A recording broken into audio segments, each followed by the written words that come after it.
राहुल गांधी जी जहाँ जहाँ जाते हैं वहाँ बीजेपी की सरकारें बनती हैं, तो उनका आगमन सुखद है कि उनके आने से बीजेपी के जीत का मार्ग प्रशस्त होगा।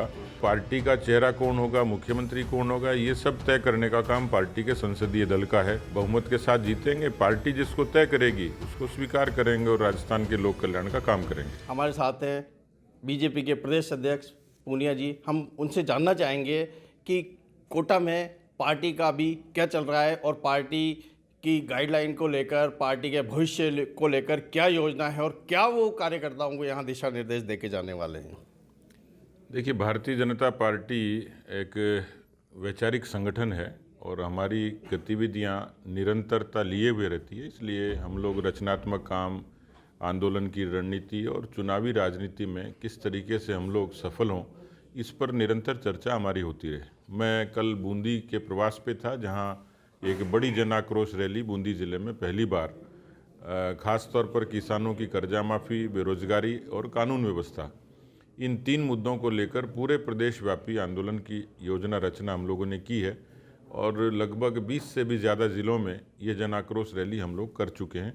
आने वाले समय में पूरे प्रदेश में एक बड़ी रैली हम लोग करें, उसकी तैयारी और चर्चा हम लोगों ने शुरू की है और भविष्य में एक बड़ी जन आक्रोश रैली का आयोजन इन्हीं मुद्दों को लेकर हम राजस्थान की राजधानी में करेंगे। अभी कांग्रेस ने अपने एक बड़े कार्यक्रम को लेकर और कांग्रेस ने अपनी रणनीति को लेकर, आगामी भविष्य को लेकर राजस्थान में राहुल गांधी के नेतृत्व में यहाँ पर रैली की। उस रैली को किस रूप में देखती है बीजेपी? राहुल गांधी जी जहाँ जहाँ जाते हैं वहाँ बीजेपी की सरकारें बनती हैं, तो उनका आगमन सुखद है कि उनके आने से बीजेपी के जीत का मार्ग प्रशस्त होगा, क्योंकि वो जब डिलीवर करते हैं तो उसमें न जनता में उत्साह आता है न कांग्रेस के कार्यकर्ताओं में।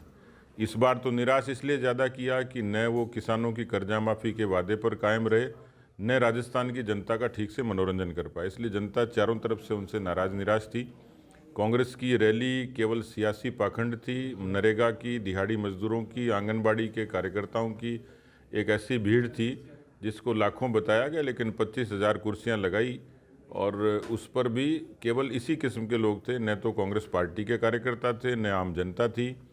पूरा खानदान मंच पर था, वहाँ पे माँ थी, बेटी थी, बेटा था, लेकिन कांग्रेस के कार्यकर्ताओं को भी निराश किया। राजस्थान की जनता को खासतौर पर इस रैली से कुछ मिला नहीं, निराशा हुई। मतलब बीजेपी को इस रैली से आपका मानना है फायदा होगा, नुकसान होगा? फायदा होगा तो किस तरह से होगा? नहीं, मैंने कहा ना कि हमारे फायदे नुकसान की बात नहीं है। हमारा तो फायदा राहुल गांधी जी, जैसे मैंने कहा कि जहाँ जाते हैं वहाँ बीजेपी की सरकार बनती है, तो बार बार आएँ, अच्छा है। और ज़्यादातर वो कुछ कहते करते कम है, मनोरंजन ज़्यादा करते हैं। इस बार नहीं कर पाए, निराश ही किया। रैली से ये चीज़ समझ में आ गई कि कांग्रेस कितने पानी में है, उसका संगठनात्मक आधार बिल्कुल नहीं है। सरकार ने 3 साल में ऐसा कुछ नहीं किया जो जनता को वर्णित कर सके। तो इस रैली से मुझे लगता नहीं है कि कांग्रेस को कुछ फ़ायदा हुआ होगा। बीजेपी को इस मायने में कह सकते हैं कि हमारे लिए उन्होंने एक मापदंड तय कर दिया, हम उनसे 4 गुना बड़ी रैली करेंगे। आगे मतलब नेतृत्व में सीएम या राजस्थान के चुनाव होंगे, तो इस बारे में आप क्या पार्टी का हो रहा है?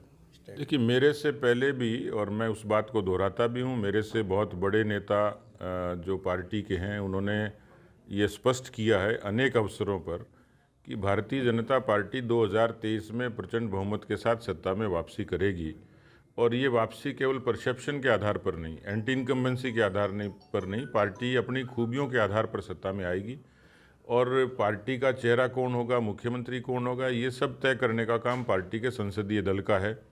2023 में, जैसा हमारे माननीय गृह मंत्री अमित शाह जी ने कहा है कि प्रधानमंत्री मोदी जी अपने आप में इतना सक्षम और सबल चेहरा हैं, जिसके आधार पर राजस्थान में हम लोग चुनाव लड़ेंगे और बहुमत के साथ जीतेंगे। पार्टी जिसको तय करेगी उसको स्वीकार करेंगे और राजस्थान के लोक कल्याण का काम करेंगे। अंतिम सवाल ये है कि कोटा सहित कुछ जगह नगर निगम 2 बन गई हैं, ऐसे में क्या पार्टी भी 2 जिलाध्यक्ष बनाएंगी क्या आगे?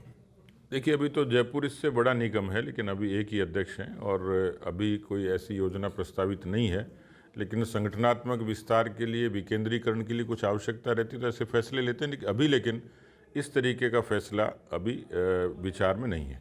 ये थे सतीश पूनिया, जिनका साफ तौर पे कहना है कि प्रदेश में जो आगामी विधानसभा के चुनाव होंगे उसमें चेहरा नरेंद्र मोदी ही होगा और नरेंद्र मोदी के नाम पर ही विधानसभा का चुनाव भी आगे लड़ा जाएगा, ऐसा उनका कहना है। कोटा से संजय वर्मा, राजस्थान तक।